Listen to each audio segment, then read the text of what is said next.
فکر آخرت یہ لفظ انسان کے لیے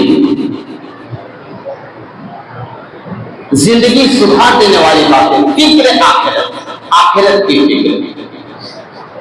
اور آج ہم مسلمان آخرت کی فکر چھوڑ کر صرف دنیا کی فکر کرتے ہیں، صرف دنیا کی فکر ہے. اللہ کے نبی محمد رسول اللہ صلی اللہ علیہ وسلم سے لوگوں نے سوال کیا، یا رسول اللہ، جہنمیوں کو تو کانٹے دار درخت کھلا دیا جائے گا، ان کو پینے کے لیے ان کے جسم سے نکلا ہوا خون انہیں پلا دیا جائے گا، گندا خون پلایا جائے گا، یا رسول اللہ سائے کا کچھ ہوگا؟ بہت بڑی بات ہے. سایہ جس کے لیے ہم پوری زندگی کو برباد کر رہے ہیں، یہ بلڈنگ گھر بنانے کے لیے، وہ سایہ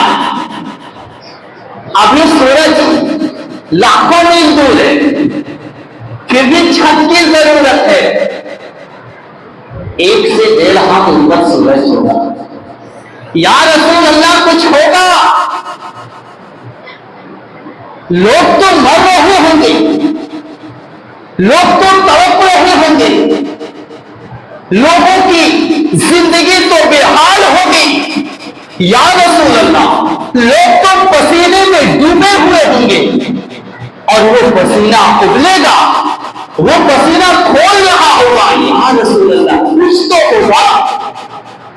اللہ کے نبی محمد رسول اللہ صلی اللہ علیہ وسلم نے فرمایا، قیامت کے دن اللہ رب العالمین اپنے عرش پہ جلوہ گر ہوگا، اپنے عرش پہ تشریف لائے گا، اور اللہ رب العالمین اپنے فرشتوں سے کہے گا، او میرے فرشتوں جاؤ 7 قسم کے لوگوں کو، 7 قسم کے انسانوں کو گھیر گھیر کر لاؤ، گرمیوں سے بچا کر لاؤ، پریشانیوں سے بچا کر لاؤ، تکلیفوں سے بچا کر لاؤ. فرشتے کہیں گے، یا پروردگار کہاں لائیں؟ چھت تو نہیں، کوئی بلڈنگ نہیں، پروردگار کوئی چھت نہیں، کوئی پراپرٹی نہیں، کوئی سایہ نہیں، کوئی درخت نہیں، کہاں لائیں؟ اللہ رب العالمین کہے گا، آج ان کے لیے کوئی سایہ نہیں ہے، آج ان کی حفاظت کے لیے کوئی جگہ نہیں ہے، میرا عرش ان کے لیے سایہ بن جائے گا. فرشتے کہیں گے، پروردگار وہ کون سے لوگ ہیں، وہ کون سے بندے ہیں جس کو تو عرش کا سایہ دے گا، جسے تو حفاظت کے ساتھ رکھے گا. اللہ رب العالمین فرمائے گا، شاب نشا فی عبادت اللہ. 1 نمبر سنے گا اور عمل ضرور کیجیے. آخرت کی زندگی کبھی ختم ہونے والی نہیں. اللہ رب العالمین اپنے فرشتوں سے کہے گا، او میرے فرشتوں جاؤ اس جوان کو بلا کر لاؤ جس کو ہم نے جوانی دی. اس نے جوانی کو دیوانی نہیں بنایا، اس نے اپنی جوانی کو مستانی نہیں بنایا، اس نے اپنی جوانی کو عیش عشرت میں نہیں گزارا، اس نے اپنی جوانی کو بدماشی میں نہیں گزارا، اس نے اپنی جوانی کو گاؤں کے قصبے کے شہر کے چوراہوں میں کھڑے ہو کر پیروں کی بیٹیوں پر آواز کسنے میں نہیں گزارا.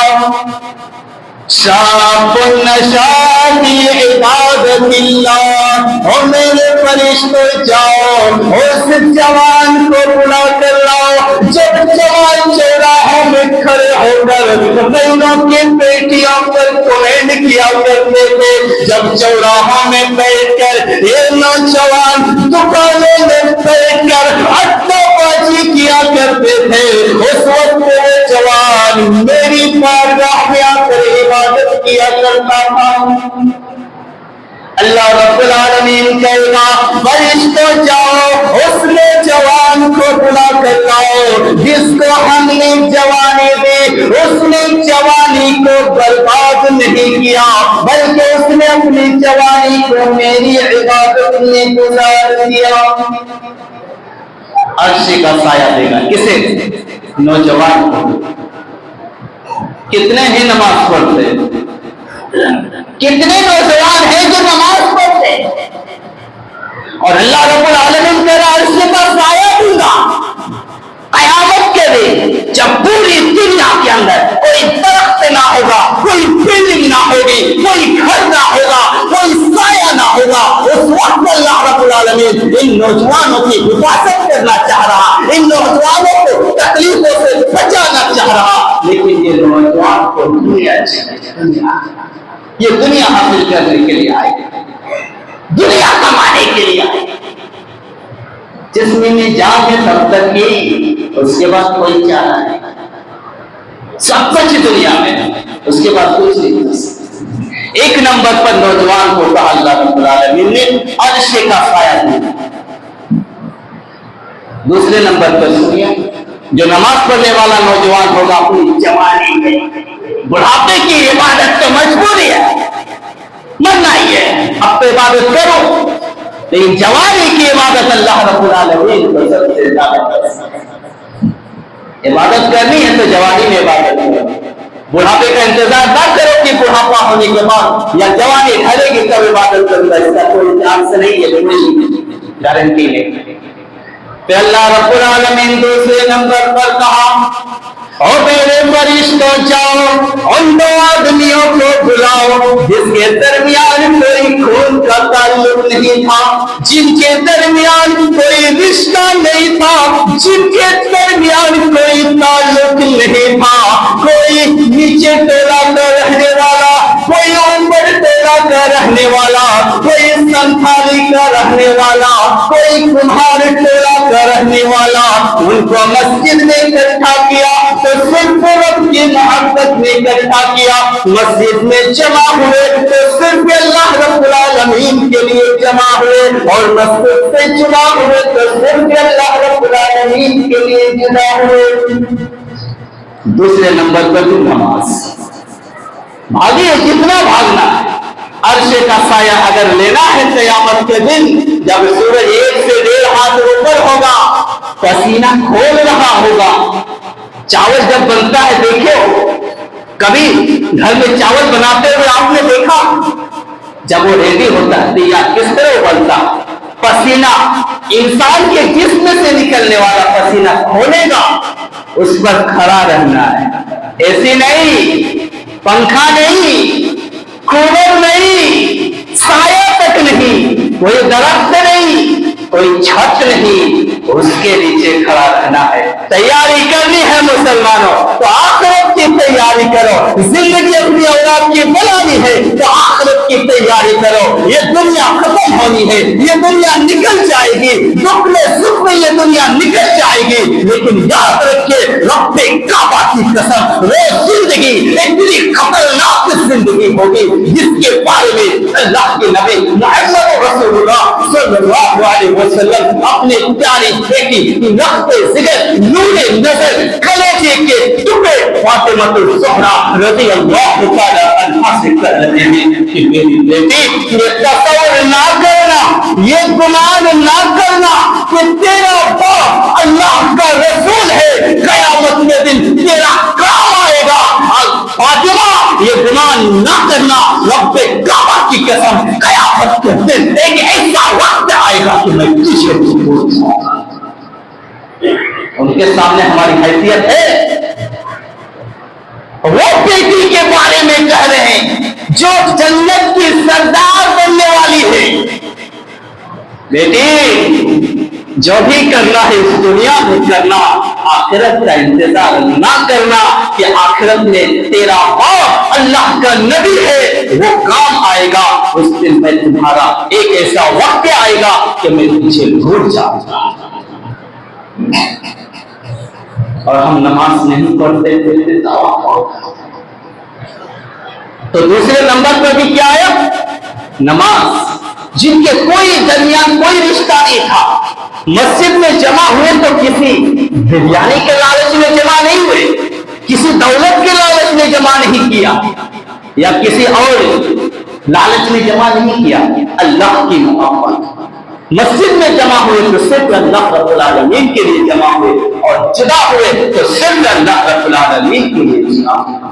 اور تیسرا نمبر بتا دو، میرا کسی کی طرف اشارہ نہیں، بس حقیقت ہے اسے میں بیان کر رہا ہوں، عمل کرنا آپ کے اوپر ہے، عمل کرو گے الحمدللہ خوشی کی بات ہے، آخرت آپ کی سدھرے گی، آخرت آپ کی بنے گی۔ میرا تیسرے نمبر پر کہا امام العادل، اس امام کو بلاؤ، اس حکمران کو بلاؤ، اس سلطنت والے کو بلاؤ، اس کرسی والے کو بلاؤ، اس پاور والے کو بلاؤ، جس کو ہم نے حکمرانی بخشی، جس کو ہم نے کرسی دی، اس نے بندوں پر ظلم نہیں کیا، لوگوں میں ظلم نہیں کیا، لوگوں کو مصیبتوں میں نہیں ڈالا، بلکہ لوگوں نے انصاف کیا، بندوں نے انصاف کیا، بندوں کے اندر وہ قانون نافذ کیا جسے رب نے محمد رسول اللہ صلی اللہ علیہ وسلم پر نافذ کیا۔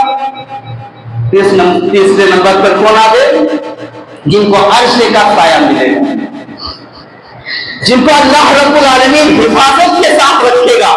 لیکن میں حق بات کہہ دوں کہ آج کے حکمرانوں کو دیکھتا ہوں تو مجھے نہیں لگتا کہ یہ لوگ عرش کے سائے میں رہیں گے۔ رب کعبہ کی قسم، انہوں نے اپنی تجوری اتنی بڑی بنا لی ہے، اتنی زیادہ بڑی بنا لی ہے، ان کی تجوری بڑھتی ہی نہیں کہ یہ غریبوں کو کیا انصاف کریں گے یا بیواؤں کو کیا انصاف کریں گے، غریبوں کا کیا یہ لوگ مدد کریں گے۔ ان کی تجوری ہی اتنی بڑی بنی ہوئی، چاہے وہ وارڈ ہو، سمیتی ہو، مکھیا ہو، سرپنچ ہو یا چیئرمین ہو، جو بھی ہو، اللہ رب العالمین کہتا ہے میں اسے عرش کے سائے کے نیچے جگہ دوں گا، حفاظت کے ساتھ رکھوں گا۔ لیکن شرط لگا دیا، ایماندار ہونا چاہیے، انصاف کرنے والا ہونا چاہیے، بےمان ہو تو نہیں چلے گا، اگر ظلم کرتا ہو تب بھی نہیں چلے گا، ایمانداری کے ساتھ اگر وہ انصاف کرتا ہے تو اللہ رب العالمین قیامت کے دن ایسے حکمران کو، ایسے سلطنت والے کو، ایسے کرسی والے کو،